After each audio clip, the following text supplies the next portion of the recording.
Historia número uno, el demonio del armario, barrio San Cristóbal, Bogotá. Picho Crespo, esto me pasó cuando tenía 18 años recién cumplidos. Mire que yo vivía con mis papás en una casa en San Cristóbal, en un segundo piso. Mi cuarto era pequeño, como una cama individual contra la pared, un escritorio, un armario ahí como empotrado. El armario siempre pues, me dio como cosas, ¿sabe? Porque pues, cuando niño yo le tenía miedo a la oscuridad y mi mamá me decía que no había nada, que eran bobadas mías, pero esa noche el armario me demostró que no eran bobadas mías. Era una noche cualquiera, de esas de diciembre, con calor y con mosquitos. Vea que yo me acosté tarde, como a eso de las 11. Y después de ver una película, pues con mi papá. Vea, yo no recuerdo haberme dormido, pero de repente yo sentí que no podía moverme. Al principio pensé que era el sueño, que estaba como en esa fase entre dormido y despierto.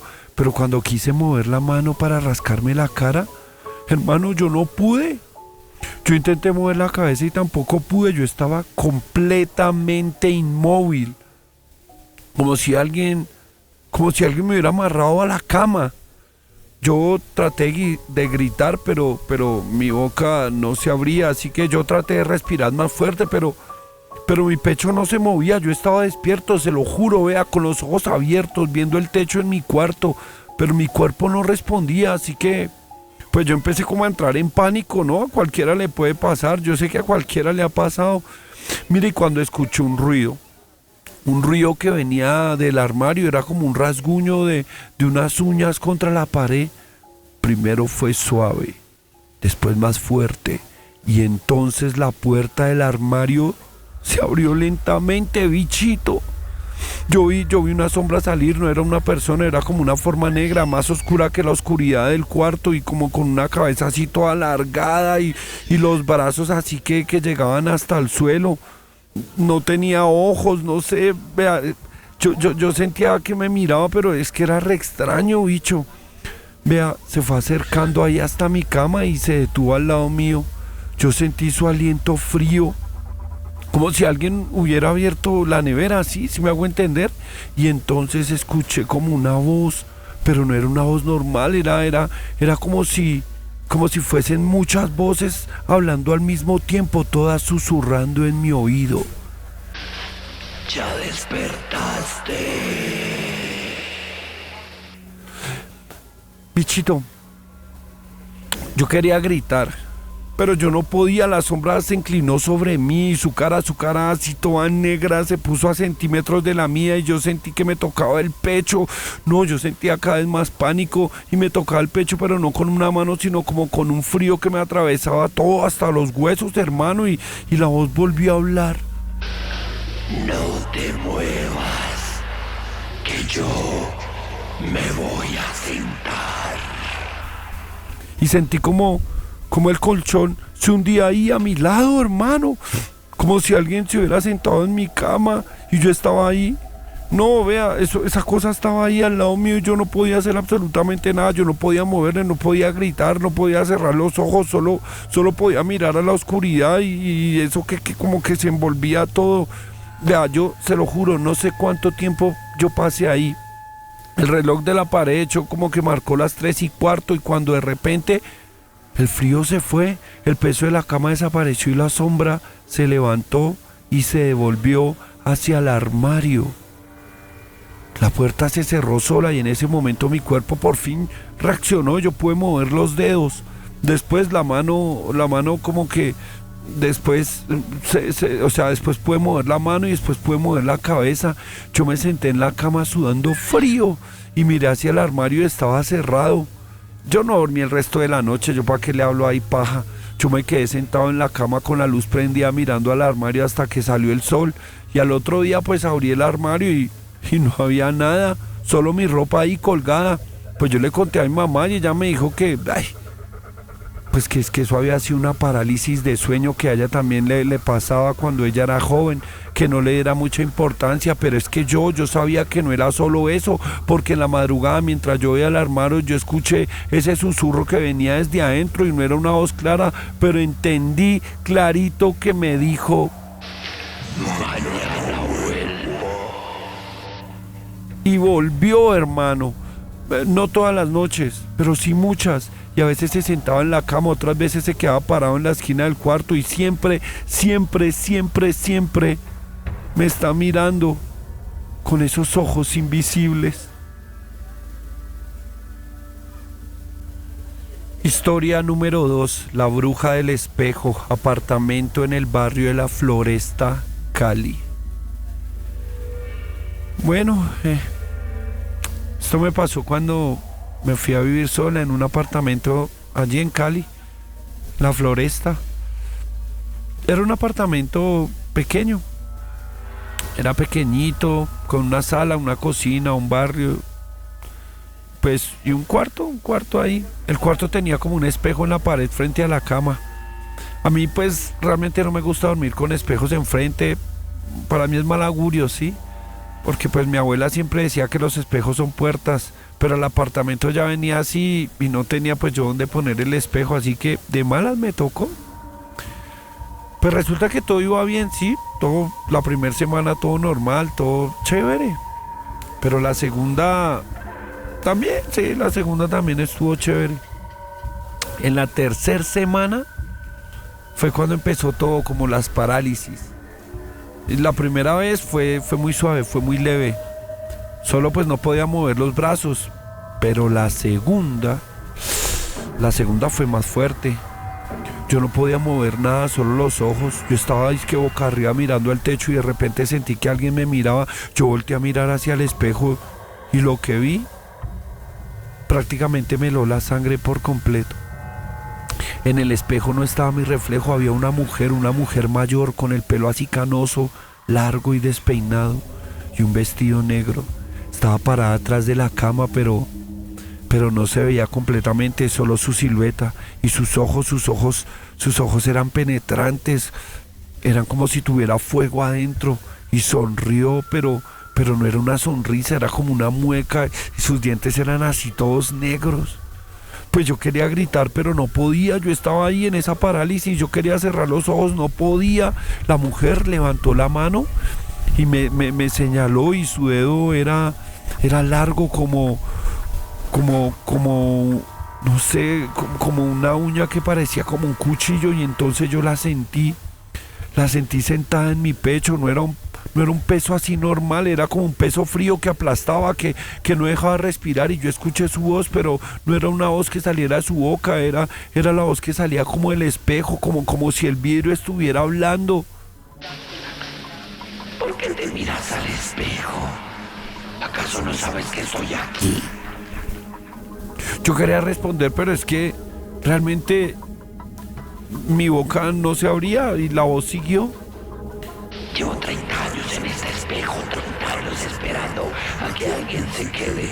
Y ahora que llegaste, no te vas a ir. No sé cuánto tiempo pasó, sí. El peso en mi pecho cada vez se hizo más y más fuerte hasta que sentí que no podía respirar y en ese momento el espejo se rompió. No sé cómo, no sé por qué, pero se rompió y la mujer desapareció. El peso desvaneció y por fin yo pude moverme. Me senté en la cama y el espejo estaba entero.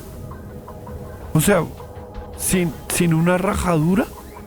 Yo no dormí en ese cuarto nunca más. Yo sabe que yo empecé a dormir en la sala porque el resto del año yo estuve pues en el apartamento y cuando me fui, yo me fui y dejé el espejo ahí cubierto con una sábana porque realmente yo no quise mirarlo nunca más.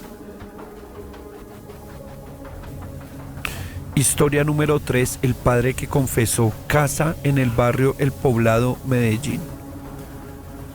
Bicho Crespo, qué chimba su contenido, me gusta escucharlo por las noches y pues algún día le dije que le iba a escribir una historia y aquí está. Por fin me decidí, hermano. Esto es lo más perturbador que me ha pasado en mi vida. Aclaro primero, yo soy ateo, no creo en absolutamente nada. pero lo que vi esa noche sí me hizo cuestionarlo absolutamente todo. Mi papá murió cuando yo tenía 15 años, murió de un infarto fulminante y siempre fue un buen padre, trabajador, cariñoso, pero pues tenía sus secretos. Yo nunca supe bien qué hacía en sus viajes de trabajo, pero mi mamá siempre se ponía seria cuando hablaba de él.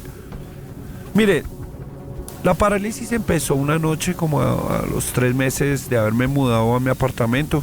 Yo vivo en el Poblado, Medellín. Estaba en mi cama durmiendo cuando de repente me desperté y no podía moverme. No era la primera vez, así que pues yo no me asusté tanto, ¿sabe? Traté de mover los dedos de los pies como había leído en internet que pues para, no sé, que eso se hace para salir de la parálisis. Sin embargo, eso no funcionó. Mire, esta vez era como diferente. Esta vez yo sentí como un frío que subía de los pies y se extendía por todo mi cuerpo. Y entonces lo vi, parado al lado de mi cama. Mi papá. No era el papá que yo recordaba, no. Era una versión vieja con ropa de trabajo que usaba cuando viajaba. Y la cara así como pálida, como si hubiera estado mucho tiempo en la oscuridad. De hecho, no me miraba a mí, miraba era hacia el piso. Y sus labios se movían, pero pues no le salía ningún sonido de la boca. Yo quería hablarle, pero yo no podía moverme. Quería abrazarlo y no podía. Y entonces él levantó la cabeza y por fin me miró y sus ojos eran totalmente negros. Abrió la boca y pues dijo algo, pero la voz no era la suya, era como más grave, como si hablara desde el fondo de un pozo. No soy tu papá. Yo sentí que el corazón se me iba a salir del pecho y la voz siguió. Tu papá no existe. Tu papá murió antes de que nacieras. Yo no entendía, pero si mi papá fue el que me crió, me llevó al colegio, me enseñó a andar en bicicleta. ¿Qué querría decir eso, sí? La figura se inclinó sobre mí y puso su mano en mi frente. Su mano era fría, tan fría que sentí el cerebro que se me congelaba. Ese hombre no era tu papá. Era un hombre que te robó. Tu verdadero papá murió en una finca en el Meta en 1985. 5 años antes de que nacieras. Tu mamá se fue con él, quien te crió, porque no podía estar sola. Pero yo, el que te está hablando, soy tu papá de verdad.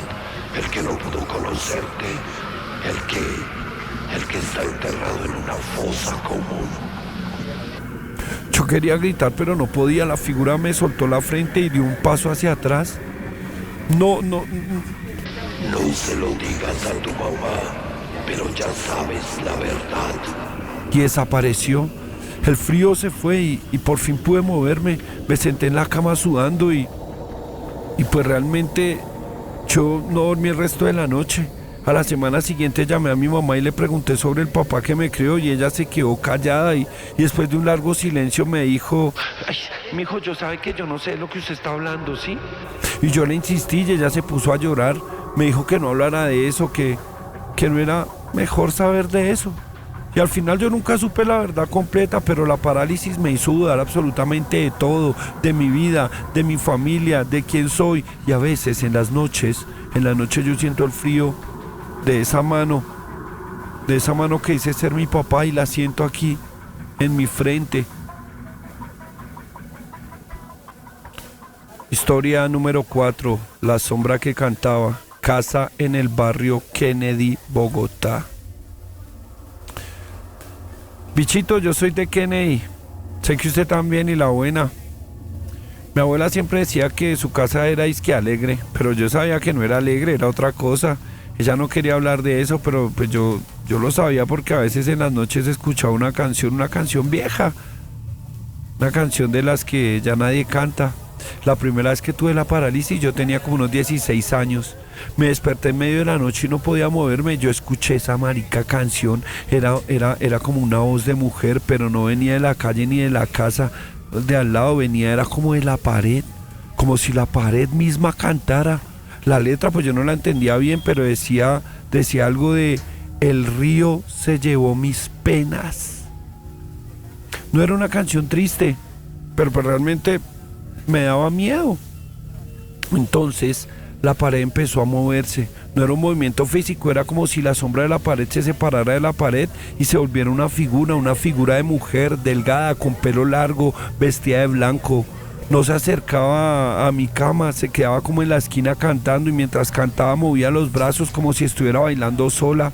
Yo quería gritar, pero realmente yo no podía, es que, vea, yo quería moverme y no podía, yo solo miraba y ella cantaba y después de unos minutos la figura se detuvo, se volteó hacia mí, me miró, no tenía así como cara, yo veía eso como todo borroso, como sin rostro. La canción se detuvo, la voz habló y ya no era una canción, era un susurro. No me saques de aquí. Me gusta esta casa. Me gusta cantar en las noches. ¿Te molesta? Yo no podía responder, la figura se sentó ahí en el borde de mi cama y puso como un brazo ahí, ¿no? Pero yo sentía era como frío. No te voy a hacer daño, yo solo quiero compañía. No sé cuánto tiempo estuvo ahí. Después de un rato la figura se levantó, caminó hacia la pared y se metió dentro. La canción se fue apagando lentamente en ese momento y yo por fin pude moverme. Yo le conté a mi abuela porque sabía que pues ella lo sabía todo, ¿no? Y, sin embargo, pues yo solo le pregunté quién cantaba en la casa y ella me dijo, es que... ¿Nadie? ¿Aquí? ¿Nadie canta aquí, mijito? ¿Nadie? Pero mire, bicho Crespo, yo sé que esa noche la sombra cantó en mi cuarto y se lo juro. Yo no sé si va a volver a pasar, no sé, a veces me da miedo. Pero igual yo sé que con el tiempo si vuelve a pasar yo me voy a ir acostumbrando a eso. Al fin uno siempre se termina acostumbrando a todas las cosas que a uno le pasan en la vida, ¿no? Historia número 5, el demonio de la esquina, cuarto en una pensión del centro de Medellín. Yo trabajaba en Medellín, en el centro, me quedaba en una pensión porque era más barato que conseguir un apartamento. La pensión era vieja, de esas de cuartos pequeños con paredes de madera y los baños compartidos al final del pasillo.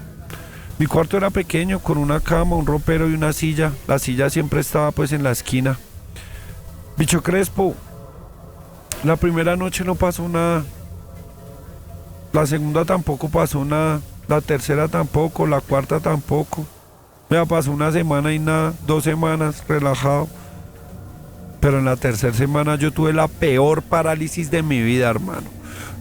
Mire, me desperté, yo no podía moverme, estaba como boca arriba y sentía que alguien estaba pues en el cuarto ahí conmigo. Yo no podía ver a nadie, pero lo sentía y entonces yo escuché como un ruido como unas uñas contra la pared, como si alguien estuviera rasguñando la silla ahí de la esquina. Miré hacia la esquina y vi una forma así como negra con un sombrero, pero era como una sombra, o sea, no era normal, sí, era como un ser con brazos y piernas, pero es que era extraño porque tenía sombrero pero no tenía cabeza, o sea, no sé si me entiende. Sin embargo, pues yo sentía que me estaba mirando con esos ojos invisibles. Es que me dirán loco, pero se lo juro, bicho Crespo, que yo vi eso, quizás no sé si fue, no, es que, vea, yo lo que sentía, no, es que la forma que se levantó de la silla y caminó hacia la cama, pero no caminaba, como que iba flotando, y cuando llegó al lado mío yo sentí que se detenía y entonces como que me intentó hablar con esa boca y como que salió así como una voz como de todas partes, como si hablara por todo el cuarto. ¿Ya te despertaste? Bueno, ahora vamos a jugar. No, yo sentí que me agarraba de los tobillos, bicho, y no era como si me presionara, no, era como si alguien estuviera sujetándome las piernas y empezó a jalarme suavecito. No fue fuerte, solo así como poquito, como si estuviera probando, no sé. Yo no podía moverme, yo estaba completamente inmóvil. Yo sintiendo como me jalaba hacia el borde de la cama y la voz como que volvió y me dijo: no te muevas, que yo te voy a llevar. Así que ahí sí sentí la presión y me jaló más fuerte y sentí que mi cuerpo se deslizaba 1 centímetro más hacia abajo, luego otro centímetro, luego otro. No, yo era totalmente aterrorizado, bicho. Yo no podía hacer nada, hermano. Yo solo pues esperar a que me sacara de la cama y me llevara, no sé, a la esquina, a la silla, a la oscuridad. En ese momento se escuchó un golpe en la puerta. El vecino del cuarto de al lado, que se había levantado al baño, golpeó la puerta sin querer y la presión de mis tobillos desapareció. La forma negra se volvió a la esquina y se sentó en la silla y allí se desapareció. Yo por fin pude moverme y me senté en la cama y encendí la luz. La silla estaba en la esquina vacía y yo estaba en mi cama completamente inmóvil, pero vivo. Eso era lo más importante. No, hay que dormir. Yo no pude dormir el resto de la noche. Yo me quedé ahí con la luz prendida mirando hacia la silla vacía, rezando el Padre Nuestro y escuchando los crujidos ahí de la madera. Lo cierto es que al otro día yo le pregunté al portero ahí de la pensión si sabía algo sobre la silla. Al final nunca me dijo nada, nunca me dijo nada y yo definitivamente dije que yo no me iba a aguantar eso y yo me fui de esa pensión, yo me fui ahí, yo no quería volver a poner un solo pie ahí. Nunca supe qué era, nunca supe qué pasó y espero nunca más en la vida volver a estrellarme con esa cosa.